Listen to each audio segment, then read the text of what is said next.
All right, and we are back, everyone, with part 11 of how to write a sentence, and this one will be the finale in this particular series.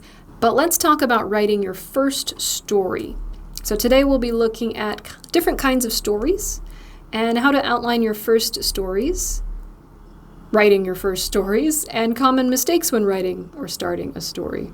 So let's look at the different types of stories that there are. So at the core, there are 3 types of stories. And so they are man versus man, man versus nature, and man versus himself. These are the 3 basics of storytelling. And so this has been broken down into multiple genres. So you have fantasy, science fiction, romance, action, suspense, etc. And so you have man versus man, which would probably be the majority of stories. Usually these characters represent good versus evil. Or you'll see man versus nature, which is basically like a natural disaster story or a survival story, something along those lines. And man versus himself, which would be more reflected in kind of the philosophical type of stories. But all of these are the 3 basics, like basics. These are the foundations. Do you need to worry about these while you're writing your story? Not really, but it's good to just kind of know and understand that this is the stories that exist. And then those are broken down into different genres, and how you write your story will be based upon what your genre is like. So here are some questions that you should ask before you write your story. Is this story fiction or nonfiction? And who is or are the main characters, the main point of view characters? So who is telling the story? What is the main challenge of these characters? And who are the characters before this challenge? Who do they become after these challenges? And last question, how do I want the reader to feel when they read this story? So these are the questions you're going to ask before you start the story, because these are the questions that make the story. They also make the genre. If I want my readers to feel hopeful and in love, then I will be writing a romance story. If I want them to feel unsettled, then I would probably be writing a horror story or gothic story, something along those lines. Let's look at different lengths of a story, because this is very helpful for when you're writing. So the first one is flash fiction, and that's less than 1,000 words. So that's going to be about maybe 4 pages. Usually you can fit 250 words double-spaced to a page, and so 1,000 words is going to be a very short story, very, very short story. So we call it flash fiction. Aesop's Fables would be an example of flash fiction. And then you have the short story, and sometimes called the novelette. I have never called it a novelette, but someone somewhere does. And so that's going to be a story from 1,000 words to 20,000 words.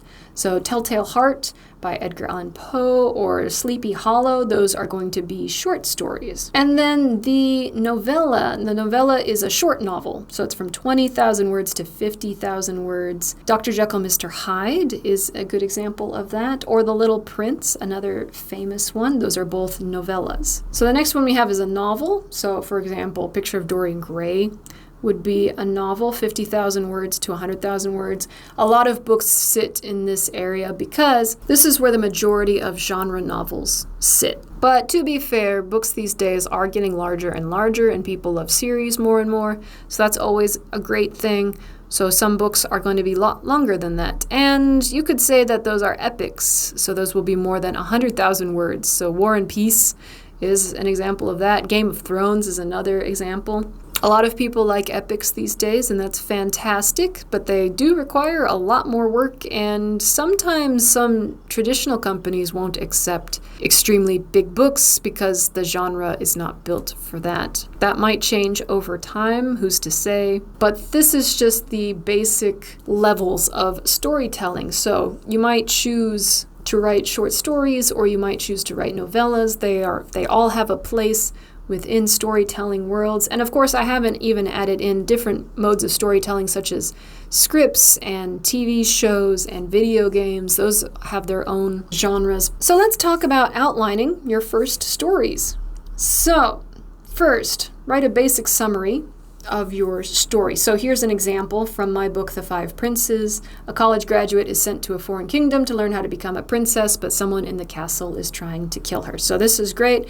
It's just a one-line, very short synopsis of the story. So that just helps me remember what the story's about while I'm writing it. Because believe it or not, you can go into a tangent and write about a bunch of random stuff while you're writing this story. So it's good just to have the point written somewhere in your outlines. And then second, write out a list of plot events. These main events will help you flesh out your scenes. We talked about scenes in one of my other videos. I'll put that link in the description. Go ahead and check that out. And then you're just going to outline the signs in between. So you're going to make a loose outline of these events, and then you're going to make some scenes and the motivations of your characters. Those will change as you write. And then make a list of characters. So include their motivations, their personality traits, how they change by the end of the story. I kind of talked about these things in my last video about outlining your acts and your plot. And so these are just kind of a review of that. So write a summary, write out the plot events, write out the characters, and write out the scenes for your story, or write out the acts. That'll work as well. So we talked about the act system in my last video, but let's go ahead and just review it with the 3-act system.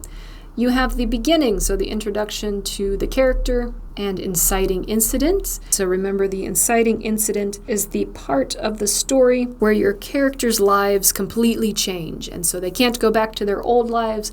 They have to continue into a new journey. They have a new goal because of this event. If you'd like more details on that, go ahead and view my video on acts and plots. I go into that a lot more there. Then Act 1, the character is forced to take on the task of solving a problem and reaching a new goal. So the beginning is part of Act 1, but I just like to split it up a little bit more so I can see it and clearly outline it better. Act 2 is the conflict and rising action, so the characters are trying to solve a problem, reach a goal, and they have to overcome conflict in between that. Act 3 is the climax. The characters have one last chance to meet their goal, and the ending is whether they fail or succeed in meeting that goal. So again, I want to show you the 3-act system using Beauty and the Beast. We used this last time in my last video. And so the beginning is we introduce Belle in her French village. Her father goes missing. Act 1, Belle finds her father is a prisoner of the Cursed Prince and offers to take her father's place as prisoner at the Cursed Castle. And then meanwhile, the Cursed Prince will be cursed forever soon if he never learns to love or be loved in return. So here we have new goals. The Beast, it doesn't want to be cursed forever, and so this woman has appeared, and so maybe she can help him, free him from his curse. And Belle wants to protect her father, so she agrees to be his prisoner. And of course, Act 2 is the attempt to break the curse. So the cursed staff of the castle try to help Belle and the prince fall in love, but they struggle through a lot of misunderstanding and character conflicts. So in some points of the story, the characters become closer together, and in some parts of the story, they grow farther apart. And so those are the conflict issues and the things that they must overcome that build up to Act 3. So Act 3, Belle and the prince finally become friends, but her father becomes ill, and the prince releases her. And unfortunately, she's kidnapped by Gaston, and Gaston goes to kill the cursed prince, and so you have a final showdown. And that ends with the cursed prince getting stabbed, but Gaston dies. And so before the prince dies, Belle declares her love for him, and the curse is broken, and the prince is saved. So this is the 3-act system. I highly recommend using it to outline stories. It has served me well in storytelling, and I still use it.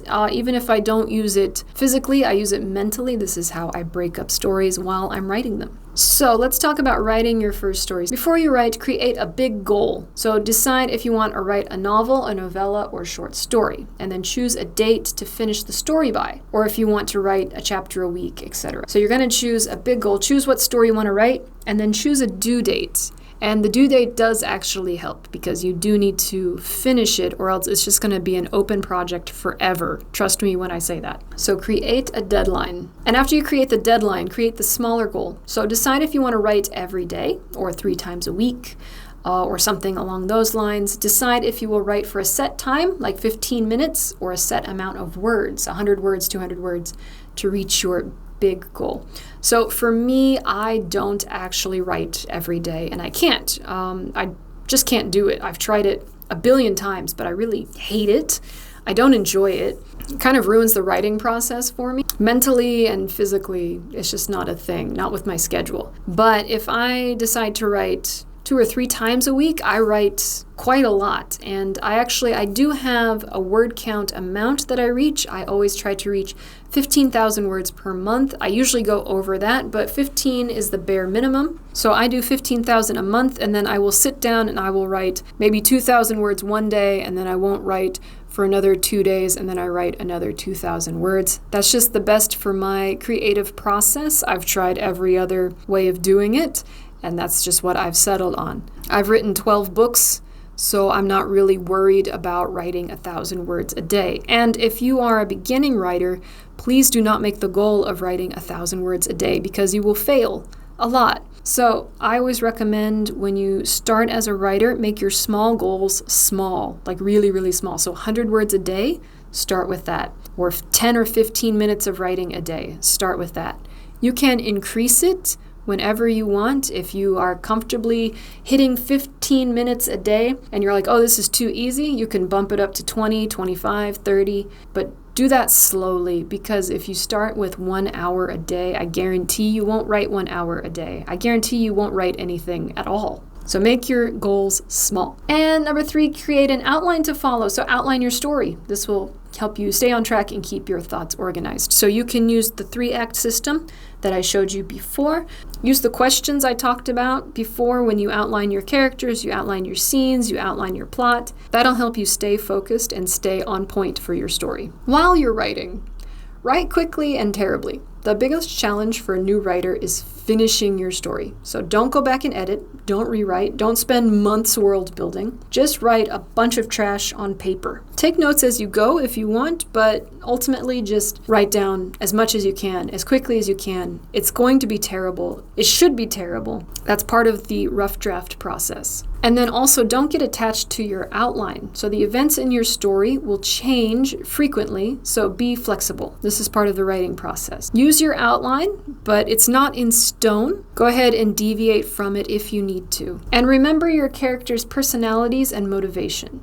So your characters drive the story, so make sure they have a strong goal that requires them to risk something. This is the major tension within your stories. I'll admit I don't understand my characters' full personalities until I've finished the entire rough draft, and that is perfectly fine, because when I go back and edit, or even when I get feedback from my beta readers or editors, I can make those characters more fleshed out based on the whole of the story instead of just part of the story. So a lot of the times I will have semi-bland characters for my rough draft, and then I will go back and fix their characters to be exactly what they need to be for the story. And then lastly, play. Play with your stories. First drafts are sandboxes. You can play with plot ideas, characters, settings, times, whatever you want, but just remember to have fun. Writing is not easy. It is very brutal. It is a lot of work. So you need to hold on to the fun elements as much as you can if you want to make it through. So play in the sandboxes, have fun writing your story.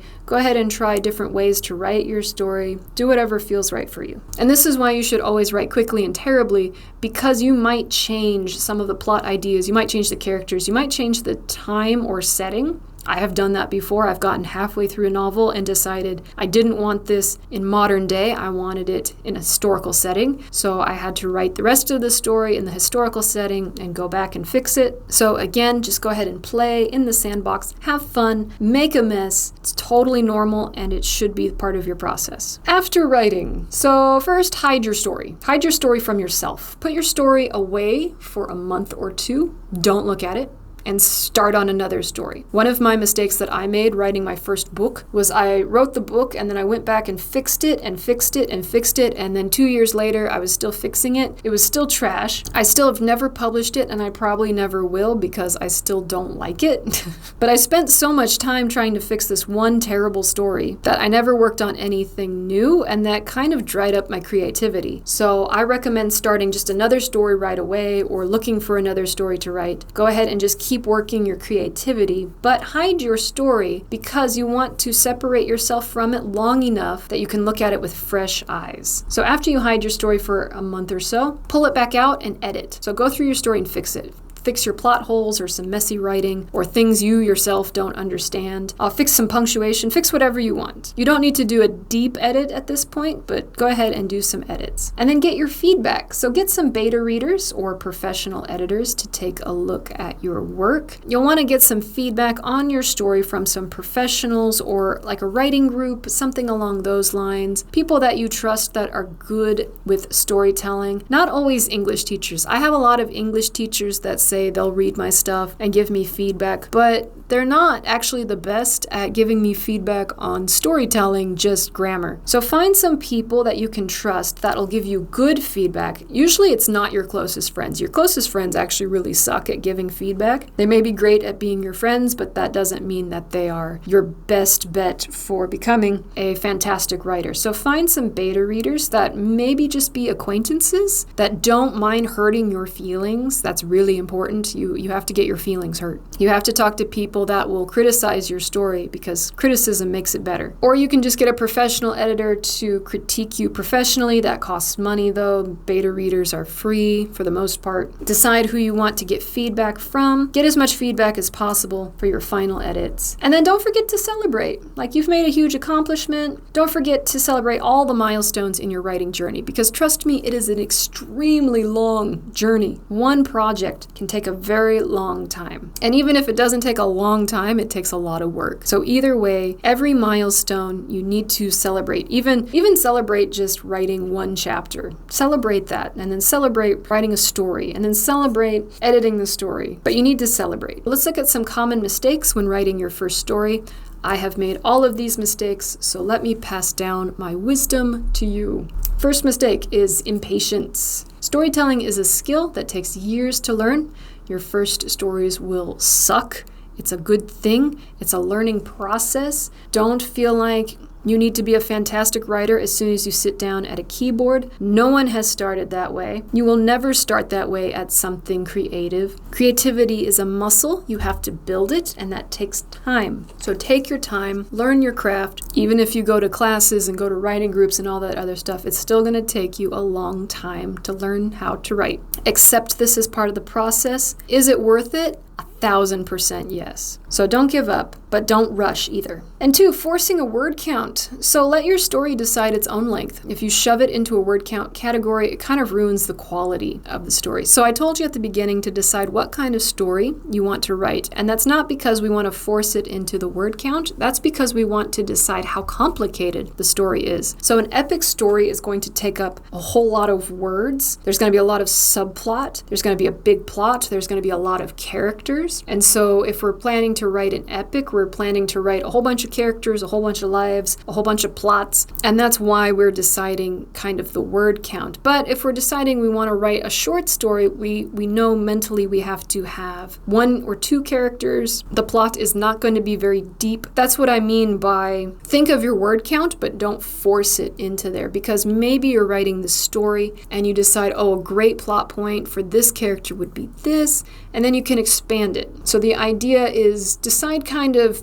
the complexity of your plot before you write, but don't force it into a word count category. And then another problem, actually this is a problem, no one thinks about this, talking about your story. So don't talk about your story. I know you're excited about your story, you want to tell people about it, but actually the more you tell the story, the more it kills the excitement of sitting down and writing it. So the more you tell people the story, the less interesting it becomes to you. And so it's very important to hold on to that excitement because that's the thing that drives your motivation to write. So don't talk about your story. Don't tell anyone your story. Take all that excitement that's bubbling inside of you and then sit down and write the story. And then the last problem is not practicing your writing. So you should write as much as you can, as often as you can, whenever you can. At the bus stop, at the doctor's office, anything along those lines. All the tiny pieces of writing you do will eventually turn into big pieces. And this is probably why a lot of writers have a notebook in their bag. I always have a notebook in my bag, and I write down details of things that are going on around me because I cannot help but narrate everything around me. I take notes on interesting people I meet or how I would describe the restaurant I'm in in, I'm always taking tiny little notes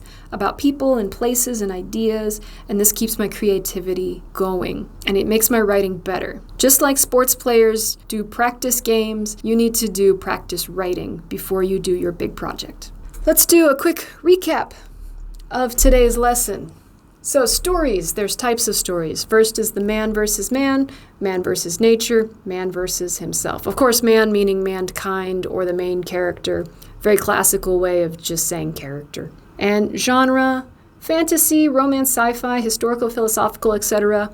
That'll decide kind of the mood of your story, and then decide your lengths, fiction, short story, novella, novel, epic.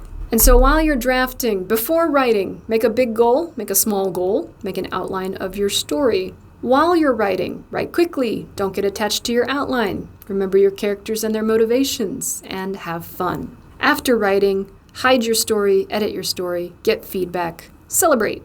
And mistakes, common mistakes, being impatient, forcing a word count, talking about your story, and not practicing your writing. So this has been 11 lessons of how to start writing. And so I want to help you as much as possible write your first story. So I do have a workbook. It is absolutely free. You can just download it and use it. It has some tips and tricks for writing your first story. It has a lot of exercises you can use to write a story. It has some writing prompts.